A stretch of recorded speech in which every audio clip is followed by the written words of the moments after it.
नमस्ते। कहानियाँ दिल की में आपका एक बार फिर से स्वागत है। हम जब भी किसी प्रेम कहानी के बारे में सोचते हैं तो एक बड़ा ही मीठा सा एहसास, एक बड़ी खूबसूरत सी मुस्कान आ जाती है सबके चेहरों पर, क्योंकि प्रेम कहानियाँ हमेशा ही बहुत प्यार भरी और लुभावनी लगती हैं। पर क्या हो कि अगर ऐसा ना हो, इसलिए नहीं कि दो लोग आपस में प्यार नहीं करते या एक दूसरे के साथ नहीं रहना चाहते, पर अगर कुछ और ही वजह निकले तो हमारी आज की कहानी ऐसी ही एक प्रेम कथा के बारे में है। तो चलिए शुरू करते हैं आज की कहानी, घातक इश्क। कबीर और नैना की मुलाकात कॉलेज के आखिरी साल में हुई थी। जो शुरुआत में साधारण ग्रुप के दूसरे लोगों के साथ बातचीत के साथ शुरू हुआ था, वो जल्द ही एक गहरी दोस्ती में बदल गया।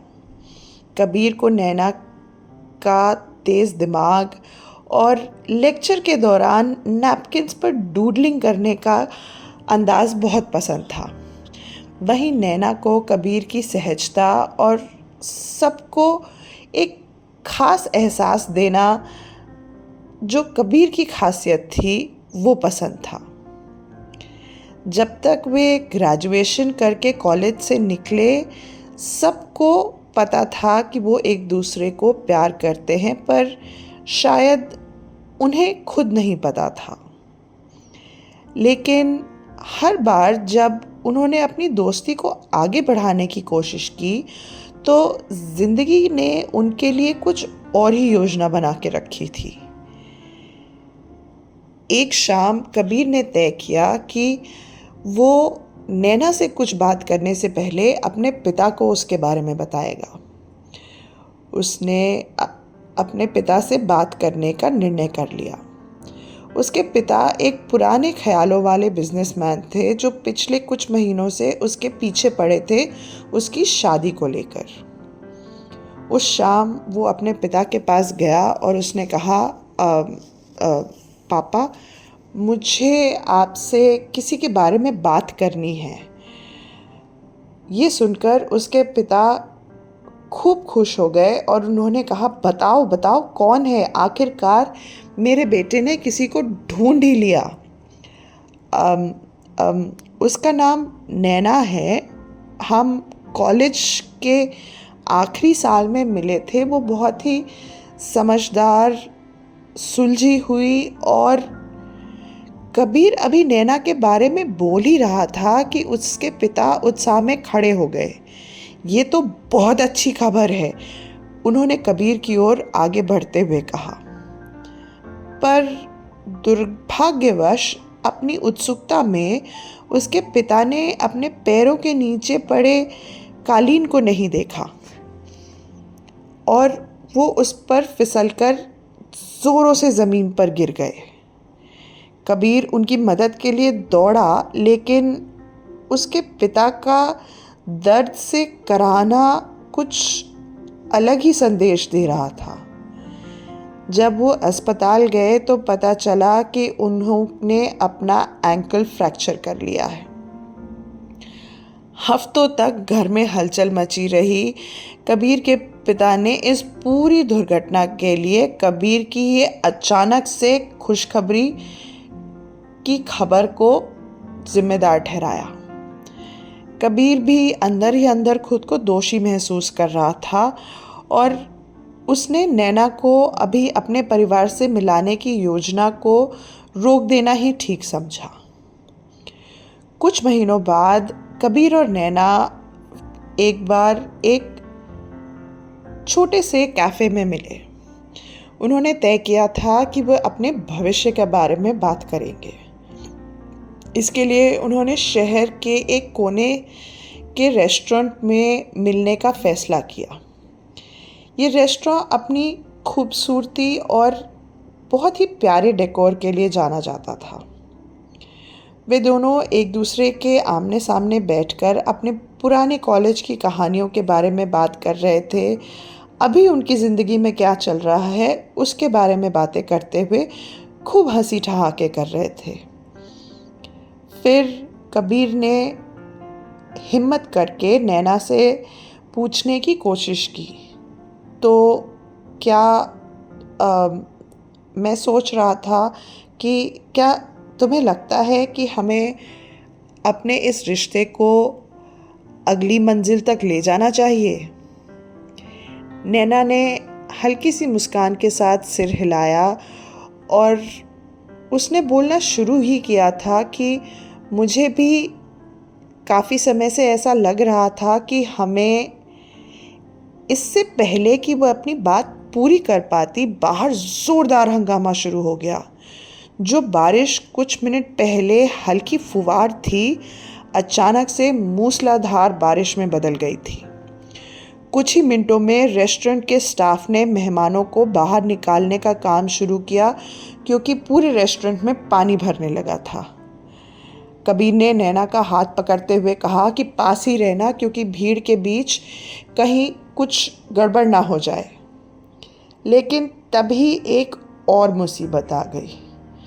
बाहर निकलते समय नैना फिसल गई और उसका पैर बहुत तेज़ी से मुड़ गया। कबीर उसे किसी तरह से सुरक्षित बाहर तो लेके आया, लेकिन इस बारिश और इससे हुए नुकसान से काफ़ी लोगों को चोट पहुंची थी। नैना को अगले कुछ महीनों तक अपने पैर पर प्लास्टर लगा के रखना पड़ा। ये कुछ ज़्यादा ही अजीब नहीं हो रहा है? कबीर ने एक दिन नैना को पूछा। हम जब भी आगे बढ़ने की कोशिश करते हैं, कुछ न कुछ अजीब और भयानक हो जाता है। नैना ने इस पे हंसने की कोशिश की, लेकिन अंदर ही अंदर वो भी परेशान हो रही थी। कुछ महीनों बाद कबीर और नैना ने तय किया कि वे हार नहीं मानेंगे। उन्होंने एक बार फिर से इस बात के लिए मिलने की योजना बनाई और इस बार एक पार्क में मिलने का निर्णय लिया, ये सोचकर कि वहाँ तो सब कुछ सुरक्षित ही रहेगा। वे पार्क में घूमते हुए, पगडंडियों पे चलते हुए आखिरकार एक बेंच पर जाके बैठ गए।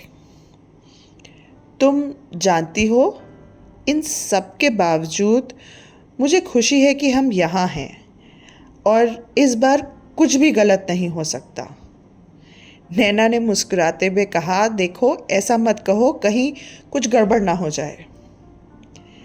वे एक बड़े से पेड़ के नीचे बेंच पर बैठे थे। बातों और हंसी मजाक के बीच में अचानक से उन्हें एक जोर से कड़क की आवाज़ सुनाई दी, लकड़ी टूटने की। ये आवाज़ सुनकर एक क्षण के लिए दोनों चौंक गए। पलट कर देखा तो एक शाखा पास के बिजली के खंभे पर जाके गिर गई। इस टकराव के कारण चिंगारी निकली और जल्द ही पूरी लाइन बंद हो गई और आधा शहर अंधकार में डूब गया। जो लकड़ी का टुकड़ा पोल पे गिरा था, उस पे जो चिंगारी निकली, उसकी वजह से वो पोल पास में खड़ी 3-4 गाड़ियों पे जाकर गिर पड़ा। कबीर और नैना भौचक्के से रह गए। उन्हें विश्वास ही नहीं हो रहा था कि ये क्या हुआ। ये सचमुच भगवान का कोई मजाक है ना? कबीर ने धीरे से कहा। नैना ने एक लंबी सांस ली और बोली, शायद ब्रह्मांड हमें कुछ बताने की कोशिश कर रहा है। इन घटनाओं से परेशान होकर कबीर और नैना ने एक ज्योतिषी से मिलने का फैसला किया। ज्योतिषी, जो एक वृद्ध व्यक्ति थे, अपनी लंबी सी दाढ़ी और पूरे कमरे में भरे हुए क्रिस्टल्स के साथ बैठकर उनकी बात बड़े ध्यान से सुन रहे थे। कबीर ने उन्हें बताया कि जब भी कभी वो अपने रिश्ते को आगे बढ़ाने के बारे में बात करने के लिए मिलते हैं, कुछ न कुछ आपदा आ जाती है। ये सुनकर पंडित ने उनकी कुंडलियां फिर से देखी और गहरी सांस लेते हुए उन्होंने कहा, ये बहुत ही असामान्य बात है। क्या बात है? नैना ने घबराकर उनसे पूछा। ज्योतिष ने अपने चश्मे को ठीक करते हुए कहा कि तुम्हारी कुंडलियां सबसे अनोखे तरीके से असंगत का इशारा करती हैं। जब भी तुम दोनों साथ आने की कोशिश करते हो, यह आसपास की प्राकृतिक ऊर्जा को बाधित करता है। कबीर ने भौएं उठाते हुए कहा, बाधा? क्या कोई श्राप है? ज्योतिषी ने गंभीरता से सिर हिलाते हुए कहा, ये श्राप नहीं है, बस सितारों का ऐसा संयोग है जो तुम्हारे मिलने पर हर बार तबाही मचाता है।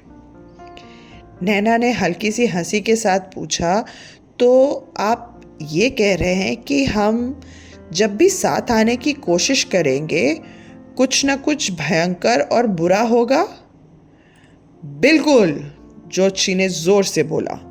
जब तक सितारे सही दिशा में नहीं आते, ये पैटर्न जारी रहेगा। ये बात सुनकर कबीर ज्योतिषी से पूछ पड़ा, तो ये कुछ ठीक होगा? इसका कोई उपाय है? क्या है? ज्योतिषी ने एक बार फिर से कुंडलियों पर नज़र दौड़ाई और कहा कि कुछ सालों में उम्मीद है इसके बदलने की, पर ये सिर्फ उम्मीद ही है। ये सुनकर नैना और कबीर दोनों थोड़े हताश हो गए। दफ्तर से बाहर निकल के दोनों चुपचाप चल रहे थे, अपनी अपनी गहरी सोच में डूबे हुए। आखिरकार कबीर ने चुप्पी तोड़ी और बोला, तो अब क्या करें? क्या हम कोशिश करना बंद कर दें? नैना ने एक लंबी सांस ली और बोली, मुझे भी नहीं पता, पर मुझे लगता है कि हमें दूसरों की सुरक्षा को खतरे में डालकर आगे नहीं बढ़ना चाहिए। ये सुनकर कबीर हंस पड़ा और बोला, कौन जानता था कि प्यार भी इतना खतरनाक हो सकता है। वे पास के बेंच पर बैठ गए और सूरज को डूबते हुए देखने लगे। शायद, नैना ने धीरे से कहा, हमें इसे कुछ समय देना चाहिए। इसका मतलब ये नहीं कि हम एक दूसरे की परवाह नहीं करते, लेकिन शायद अभी ब्रह्मांड के पास हमारे लिए कुछ और योजनाएं हैं। कबीर दुखी तो था, पर उसने सिर हिलाते हुए कहा कि शायद तुम सही कह रही हो। क्यों ना हम इसे थोड़ा समय दे दें? क्या पता शायद सितारे फिर से सही दिशा में आ जाएं और हम एक हो पाएंगे। जैसे ही वे अलग हुए, दोनों ने राहत और उदासी का मिश्रण महसूस किया। इतने सब खतरों और दुर्घटनाओं के बावजूद वे जानते थे कि उनकी कहानी अभी ख़त्म नहीं हुई है, बस अस्थायी रूप से रुक गई है। क्योंकि इन सब घटनाओं के बीच भी उनका एक दूसरे के लिए प्यार एकदम मजबूती से बना हुआ था। वे अब उस दिन का इंतज़ार करना चाहते थे जब प्यार और किस्मत आखिरकार एक हो जाएगी। आशा है आपको हमारी आज की कहानी पसंद आई होगी, और अगर आपके पास भी ऐसी ही कोई प्यारी सी कहानी है तो हमें कमेंट्स में ज़रूर बताइएगा। धन्यवाद।